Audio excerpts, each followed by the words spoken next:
Assemblyman Jay Webber represents the 26th district in New Jersey General Assembly, my beautiful home state, and I'm very proud of it. And here's a bit about him. There's so much to tell you about him, but we'll have all of the information in the body of this video. So fear not, warriors, because there is so much good information to read and follow along with. But Jay Webber owns and operates his own small business in Whippany, New Jersey, providing jobs and practicing law with Webber McGill. Jay was raised in Clifton, New Jersey, and I hope you don't mind, Assemblyman Webber, but it's my favorite place now with the new Stu Leonard's Market that opened There you go. in Clifton. It is my road trip once a week to get produce. Anyway, I thought I you were going to say digress. Hot Grill or Rutt's Hut, but Have you been there yet to the Stu Leonard's in not yet. Clifton? No. I have to go by. It opened maybe a month or so ago. You got to All get right. there. But I digress. It's all about you now. Jay attended the Johns Hopkins University and later earned his law degree from Harvard Law School, where, most importantly, as he says, he met his classmate and future bride, Joanna. For his legislative service, Jay Webber has earned numerous awards. We got to name some of them, including the Fairfield Police Faith and Honor Award, Outstanding Legislator of the Year Award from the Society for Environmental Economic Development, Guardian of Small Business Award, and Taxpayer Hero Award. Again, there are many others. Jay and his wife, Joanna, live in Morris Plains, New Jersey, and have 8 children. And just last week, we're going to get to the 8 children. Assembly member Jay Webber chaired a hearing sponsoring a bill that would require more robust and invasive age verification methods for online sites where there is such a substantial amount of the content is sexual in nature, affecting our children. So, as a dad of 8, Jay Webber is not only a warrior in our book, but well suited to advocate and legislate for keeping kids safe online from all forms of predation. Please follow Assemblyman Jay Webber on X. I still call it Twitter, at Jay Webber. That's with 2 B's. Again, all the information will be in the body of the video, at Jay Webber, New Jersey. Facebook, and his website is jwebber.org. Let's do it. Welcome, Assembly member. No, you know what? I'm going to say Assemblyman. I'm used to being in New York where they make me say Assembly member. So I'm going to call you Assemblyman Jay Webber. Welcome to the Warriors. Thanks for having me. This is great. I kid you not when I say I'm so used to assembly member. They drain it into me when I go up to Albany. It's not assemblywoman. It's not assemblyman. When you go, Lynn, you have to say assembly member. So it's stuck in my head, but it's a pleasure to say assembly man. I'll just leave it That at still plays in New Jersey. Oh, my beautiful home state. I had the pleasure of meeting you last Tuesday in New York City at the United Nations for World Day Against Trafficking in Persons, where you spoke so eloquently about human trafficking and why age verification online for children, our precious youth, is a must in 2024 going forward. And the theme of the day last week was reducing demand for sexual exploitation of women and girls. I will also point out we have all of these issues affecting our boys, our teen boys as well. We'll get into that. But first, Assemblyman Webber, I want you to share with us before we start jumping in anything you want about yourself, your childhood, father of 8, anything we might not know about you that you're willing to divulge on the Warriors. I talk about whatever, Lynn, but I've been blessed. A great New Jersey life. I grew up in Clifton. My folks sacrificed to give me whatever they could, and they the biggest blessing they gave me, in addition to their love and support, was the opportunity for great education. So I went up to St. Joseph Regional for high school. Was able to go to Johns Hopkins for college. Did well enough there to get into Harvard, and when my wife and I were looking to set up our home and start a family, we came back here. I love the state. I want to see it thrive. I'm grateful for the opportunities it gave me, and happy to be able to raise my kids here and start a small business here and serve the public through the legislature here in New Jersey, and we just try to make the world a little better place in every way we can. So, and that's what this discussion, in large part, is about. Well, you're doing it. It's, I find a lot of organizations and groups, they talk to each other. We have to get this information out into the public, into the communities. That's always what I'm railing against when I give speeches and things. Yeah. We have to be able to get it out easily, like easily so people can handle it. Everybody's overwhelmed these days, tired, raising families, paying mortgages, rents, food, gas. We have to bear this burden for them. I'll call it a burden because it truly is. We have to thank you for your service to the state of New Jersey, which, by the way, I have to throw in is a beautiful state. I take great offense to anybody who says otherwise, a Totally la agree. New Jersey Turnpike, because you've got the shore, you've got Yep. lakes, you've got mountains, you've got it all going on. You got the farms. I just love it. Even though I left at 18 to come to NYU and never went back, but that is a different story. I'm still your neighbor. Good. Yeah, no, um, you're right. It's a beautiful place and it is. deserves good laws and good leaders. Absolutely. So, here's what I want to start with. Last week, you were also the day before, I believe, last Monday, you were in the state capital, Trenton, correct? And you were spearheading legislative panel that took testimony on proposals to require age verification for access to pornographic sites and other measures to restrict kids, minors' access to pornography. I Right. want you to tell us about that day, what happened, and explain for our listeners what exactly is age verification. Right. Well, last week we had the opportunity to host some folks, really international experts on the problem of human trafficking and that intersection between human trafficking and online pornography and access that children gain all too often to online pornography. Because there were events at the United Nations the next day for World Day Against Trafficking in Persons, there were people in the area. And so I brought together those international experts, some state-based New Jersey experts who want to see progress on those issues. And we had a kind of something of an informal hearing, but a powerful and important hearing, I think, nonetheless. It was bipartisan. We had a Democrat colleague of mine, Tennille McCoy, who participated, and some of my other colleagues from down the shore, Jerry Scharfenberger, Vicki Flynn, also Ora Dunn here in Morris County, Mike and Ganamort from Morris County.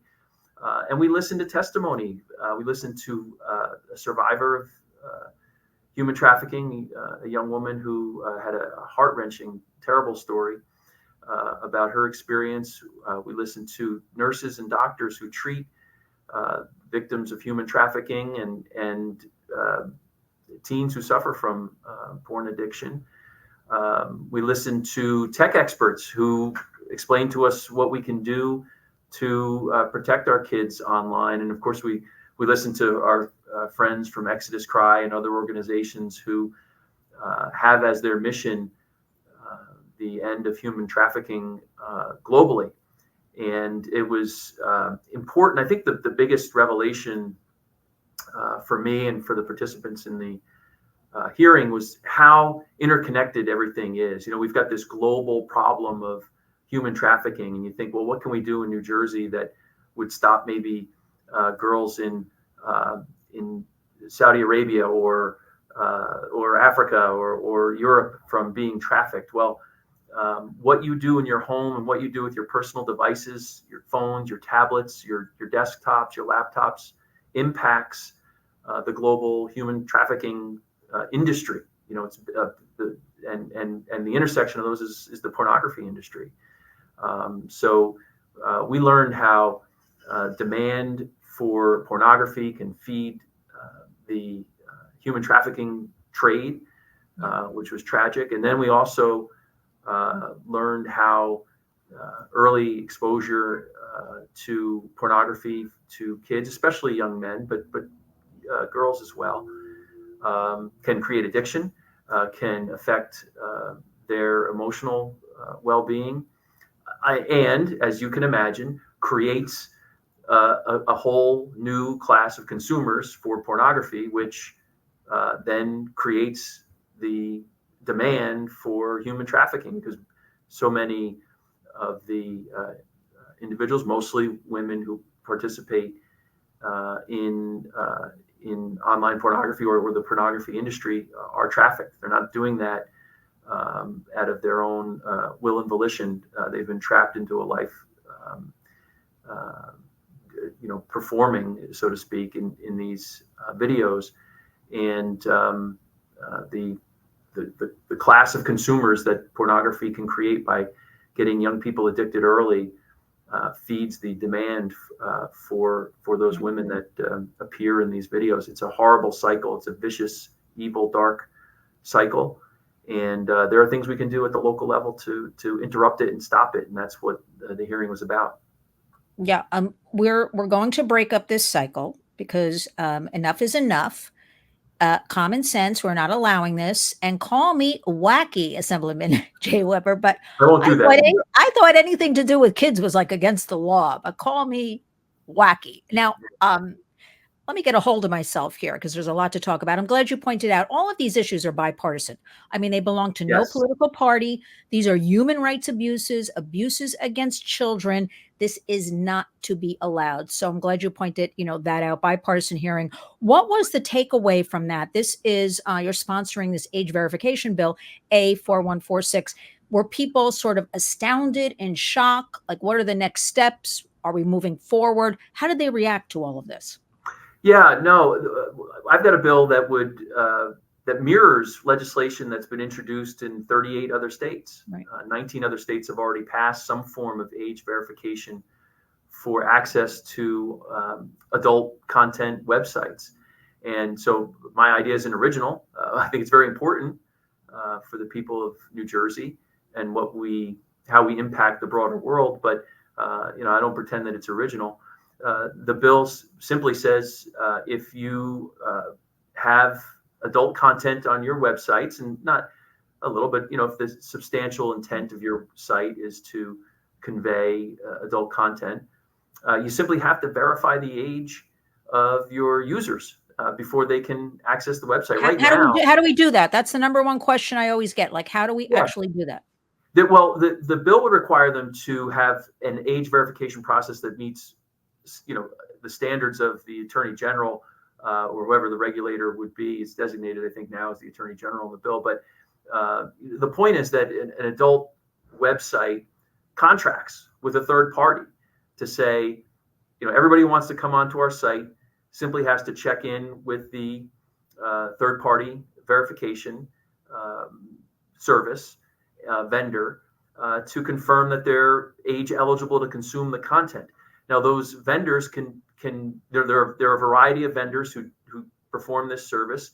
You can confirm someone's age to a relative certainty in any number of ways. And it was a fascinating presentation that we got at the hearing last week. But you can use email addresses.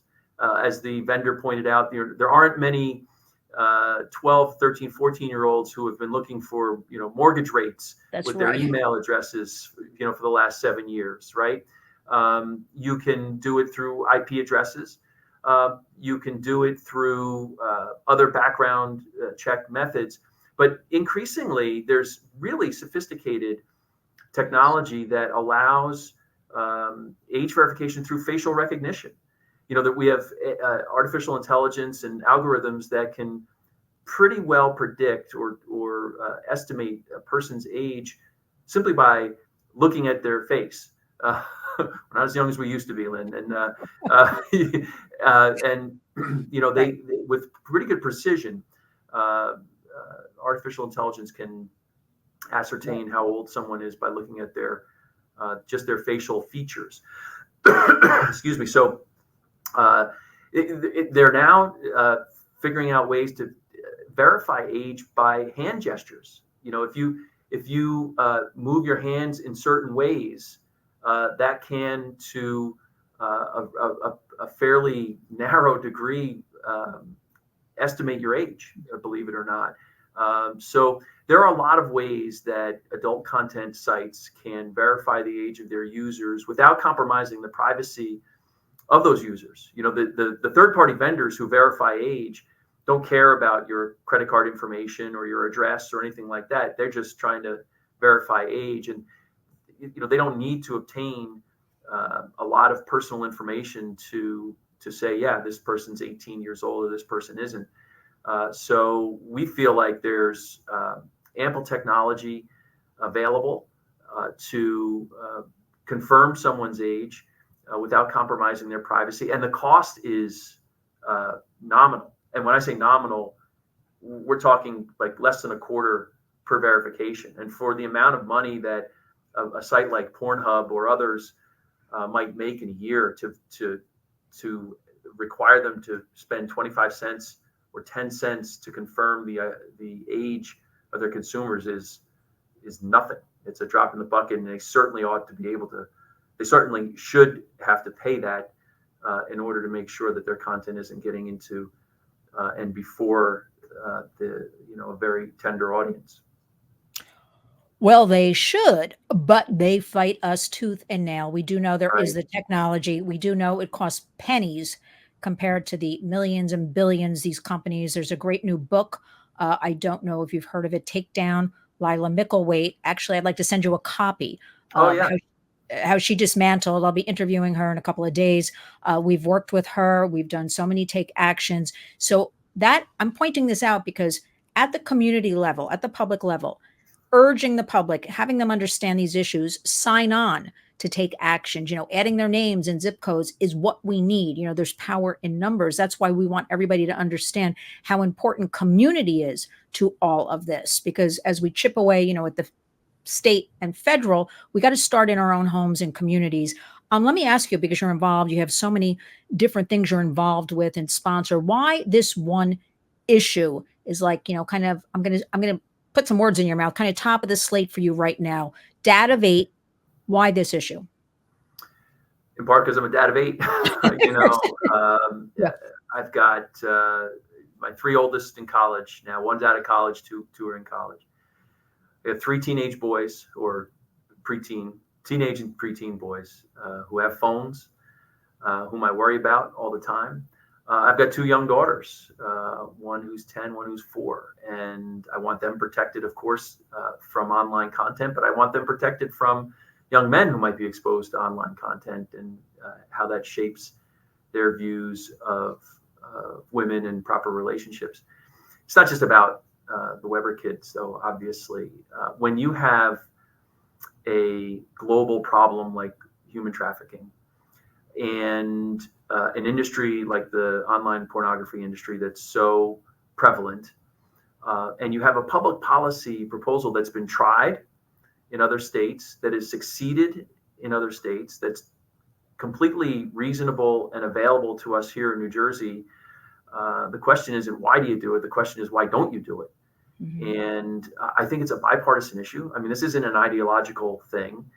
We had Republicans and Democrats on my side of the dais at that hearing, but we had Republicans and Democrats, or seeming Democrats, that wouldn't identify their party affiliation, but we had conservative groups come before us to advocate for the legislation, but we had witnesses wearing LGBTQ awareness pins, and clearly weren't among the most conservative residents of the state of New Jersey who were advocating for the protection of our children from harmful online content. So I think it cuts across party lines. Again, it's not ideological, it's practical, it's important. So let's get it done. It seems like low-hanging fruit, and I've made that case to my colleagues in the legislature. We come back in September, and I'm going to continue to advocate, hopefully see some movement on it. Good. And we have to explain always, porn. People are always like, icky, whatever. We say at the Warriors, the kids are seeing all of this, hearing about it anyway. So we as the parents and caretakers, have to be the ones to educate them and empower them against all of this. I think if anything good, if I may say, came out of that COVID period, I don't even like to say that word, but I will. Right. Is when kids were at home with their Chromebooks, government issued, and a lot of porn, because I had a lot of parents and grandparents contacting me. Oh my goodness, I walked into the kitchen, I came back and there's porn. There were no guardrails. So people have to understand 2 clicks, you can access porn. And the dangerous algorithms, all of this can be backed up. We have a lot of studies. Your child may be looking at, as an example, I don't know, Apple. And a couple of clicks away, they will be led down that path and see something pornographic. I have had people Jay Weber, my age, say to me, as a child, they saw something pornographic and they could not unsee it. It Right. was like their whole life. It is that prevalent. And now that the predators have figured out, this makes a lot of money. These kids, future clients, current clients, they Right. are going full force. What do Yeah. you think we have to? Because a lot of people will say to me, it's too embarrassing. I can't talk to my kids. I don't want to open up that can of worms. What are your thoughts on all of this? Yeah, I had a lot of thoughts, both as a parent, as a legislator. You're so right, though, to first identify the problem, right, or the challenge, and that is that there's a lot of money to be made by drawing eyeballs to websites, and pornography is just a very powerful and seductive product. Adults consume it. It's a free country, and they're free to do Right. that. Right? That's not what this is about. If adults want to do that and they feel like that's how they want to spend their time, and money, that's a different issue from what we're talking about today. But there are search engine optimization that invites those clicks, and things as simple as Disney princesses or things to draw can quickly lead anyone, especially children who are on the computer, to images and videos that are pornographic. And if your friends years ago saw a magazine or a picture and said, "I can't unsee that," how much more powerful is high definition 4D video of very, very adult pornographic acts going to impact a child? We know that most kids first exposure to pornography when they're 11, 12, 13 years old is inadvertent. Well, more than half, more than 60% of kids say the first time they saw pornography, it was a mistake. They weren't looking for it. It found them. And that's a big problem. And so Horrible. as parents, we have to put those blockers on our computers. But these things evade search engine blockers and all that. I mean, you have to be hyper vigilant. And so I think you have to talk to your kids about the dangers online, not just adult content, but all these other scams and predators that are out there. It's a dangerous place. It's a magnificent place, right? Twitter and social media and the internet can be a terrific world for information and connection, etc. Your warriors are connecting all the time, with you, and that for good ends. But there's a lot of danger out there too, and you have to tell your kids about the dangerous parts of the internet and technology and social media. And then as policymakers, you take steps that are reasonable to protect kids. And again, this age verification issue is the perfect example of something that is a minimal intrusion Yes. on the purveyors of adult content, porn. But I think it has a massive effect on protecting kids, again, because we know the inadvertent exposure to pornography is so prevalent that this should help stem that tide. And we've seen in other states that it works. It works when age verification is put in place. Kids report fewer interactions with pornographic websites. And that's what we want. I mean, again, if adults want to consume it, it's a different conversation. Well, we don't care about them. Well, we do. I care about them too. You know what I mean? Because But they're we can't responsible fight. for their own. Listen, That they take that we can't responsibility for fight. their own Right. hearts, their own heads, their own eyes. That's Right. their call, right? No, This is you're right. America, and at some point we have to stop Okay. daddying everybody. But we are responsible as a community for our kids, For our kids. helping parents where they, where we can help, and this is one way we can help. And people always say to me, how can these big tech platforms get away with this? Obviously, minors, illegal. And they get away with it. I think we need to point out is because when the internet was born around 1996, something called the Section 230 of the Communications Decency Act was also born, which basically says that all of these platforms are a billboard. So they can't be held responsible for third party anything, despite we're talking minors. So also we are working heavily, like with the DOJ and all that. We want revisions to Section 230 of the Communications Decency Act. 1996, almost 30 years. A lot has changed in 30 years with the internet. And certainly, as you pointed out, we love the internet. We're not online. We do all of our business. I'm talking to you today while we have torrential rainstorms outside. You know, I'm in New York, you're in New Jersey. We do worldwide business. We relate. We're not giving it back. We don't want to stop anything, because the pushback people will hear is that this invades privacy. It in no way invades anybody's privacy. We are talking about minor guardrails to protect kids. But that being said, I also think parents have a duty, because you can do everything correctly in your home, community, school, whatever, but they always have friends. So it's very important, and it's a little bit of a slippery slope, because I'd like your thoughts on this, because there is parental autonomy. We can't tell people really what to do. We can suggest. How do you handle that? We really have to empower our own kids if they're shown something, talked to about something. But before I forget, I want to point something very important out. And I put a warning out there right now. Everybody get ready. The porn that children are seeing or consuming is very dangerous porn. Again, I'm putting a warning out right now. It is not like two people having sex. We have done extensive work with this. It is horrible categories. I can't bring myself to say, with little children and little girls and boys, things. I don't know how people think of these things. That is what our children are consuming. Our children are showing up in emergency rooms strangled, because boys think that is the way to show love. Girls think that's the way, at 14 years old, that is the way to show love. So we have to point out this is a horrible, awful, dark content. It's not just two people having sex and we're being prudes, because I assure you, I started out in the music business. I don't know, Harvard, but we're not, we're not prudes. You know what I mean? Like, we're not prudes.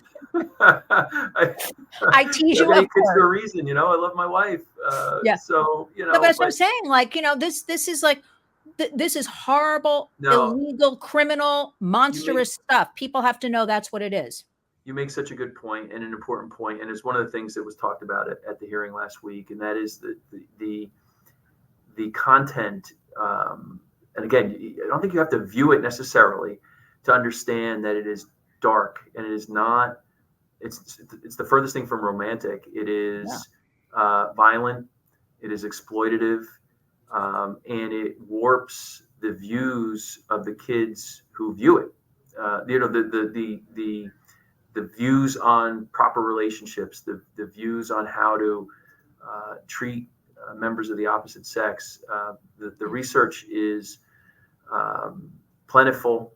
It's sad, but it's powerful. And it says, young men who consume pornography are much more likely to be violent towards their girlfriends and eventually wives, if they can get married after being, having such warped views of relationships.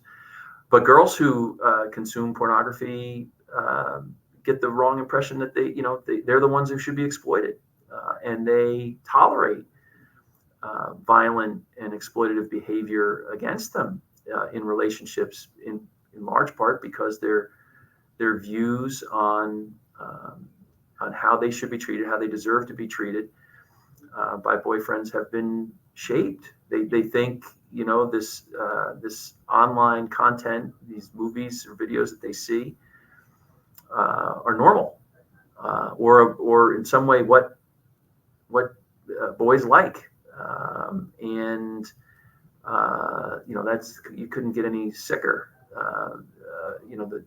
That's simply not true, and they suffer from it. They suffer injuries, as you say, physical injuries, but emotional injuries, and their hearts are crushed, and understandably so, because they've bought into this warped view of human relationships and sexuality. It's very powerful. It's very very destructive on any number of levels, destructive to the people who participated in the videos to begin with. A lot of injuries coming out of the adult film industry, women who are abused in making these movies. But then, emotionally, psychologically damaging to the young people who consume that content. And then ultimately, and all too often, physically harmful to young girls who are in relationships with men who consume that material. So it's dangerous. It's very, very dangerous. And, anything we can do to put a stop to it, we should. And you're doing it. I am glad you are on our team. Finish us up with how can the public help you, and also some final words for the warriors out there that you want them to know about.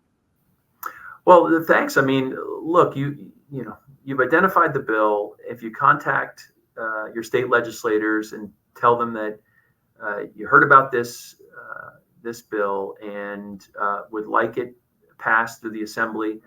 We don't have a Senate sponsor yet, although I think we will get one soon. And encourage the Speaker of the Assembly and the President of the Senate, who are not, for as many disagreements as I have with them on many other facets of policy, that you can talk to both of them.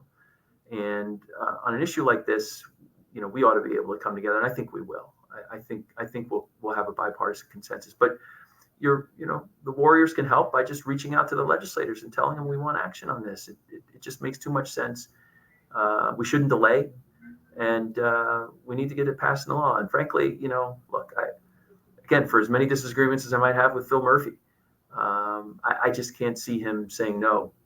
That this is an idea that shouldn't go forward. When you have the California Assembly unanimously pass age verification legislation in the California Assembly, that this is not some right-wing idea. It's a bipartisan, non-ideological idea, and folks should speak up in that way and ask for action in that way. You open up a lot there. I have to just say, it's time to throw away all titles and just say we're Americans and enough, and we have to come together to protect our kids. And it's reasonable. It's beyond reasonable.